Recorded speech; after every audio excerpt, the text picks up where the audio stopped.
మార్పులు చెందకుండా ఉండాలంటే అడవులను కాపాడుకోవాలి. అభివృద్ధి, పెరుగుతున్న జనాభా, కొంతమంది భూ ఆక్రమణల కారణంగా అటవీ విస్తీర్ణం తగ్గిపోతుంది. తెలంగాణలో అడవుల విస్తీర్ణం భారీగా తగ్గుతుంది. 2 ఏళ్లలో ఏకంగా 100 చదరపు కిలోమీటర్ల అడవి మాయమైందని అధికారులు చెప్తున్నారు. అయితే ఇవేం ఒట్టి లెక్కలు కాదు. ఫారెస్ట్ సర్వే ఆఫ్ ఇండియా విడుదల చేసిన లెక్కలివి.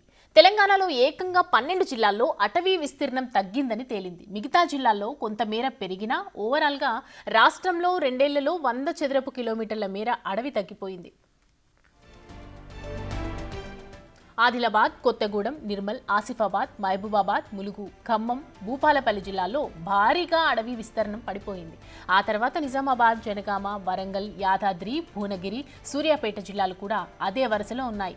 అత్యధికంగా 115.50 చదరపు కిలోమీటర్ల మేర ఆదిలాబాద్ జిల్లాలో తగ్గిపోయింది. ఆ తర్వాత భద్రాద్రి కొత్తగూడెం జిల్లాల్లో 95.55 చదరపు కిలోమీటర్ల నష్టపోయింది.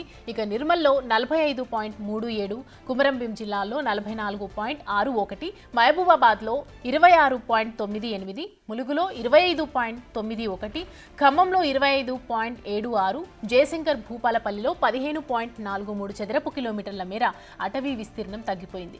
ఆ తర్వాత హైదరాబాద్లో కూడా 1.61 చదరపు కిలోమీటర్ల మేర తగ్గింది.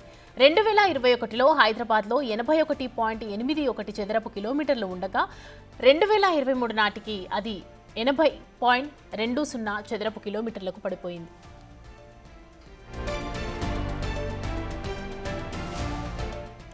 ఇక రాష్ట్రం మొత్తం 21,179.04 చదరపు కిలోమీటర్ల విస్తీర్ణం అడవి ఉంది.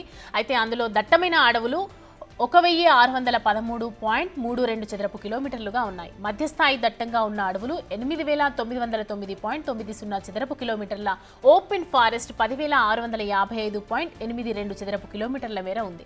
అటవీ విస్తీర్ణం తగ్గడంపై పలు విశ్లేషణలు ఉన్నాయి. అడవుల ఆక్రమణ, అక్రమంగా చెట్లను నరకడం, కలప స్మగ్లింగ్, అటవీ ప్రాంతాల్లో వ్యవసాయ విస్తరణ, పోడు హక్కుల వంటివి ప్రధాన కారణాలుగా చెప్తున్నారు. అయితే వీటితో పాటు ప్రకృతి విపత్తులు, పెనుగాలులు, కొండ చర్యలు విరిగిపడటం కూడా మరో కారణంగా భావిస్తున్నారు. అడవుల విస్తీర్ణం తగ్గటంపై పర్యావరణ నిపుణులు పలు హెచ్చరికలు కూడా జారీ చేస్తున్నారు. ఇదిలాగా కొనసాగితే యానిమల్ హ్యూమన్ కాన్ఫ్లిక్ట్ పెరుగుతుందని వార్నింగ్ ఇస్తున్నారు. ఇప్పటికే జనవాసాల్లోకి వన్యప్రాణులు వస్తున్నాయని గుర్తు చేస్తున్నారు. రైతులపై పులులు దాడి చేసిన ఘటనలను చూస్తూనే ఉన్నాం.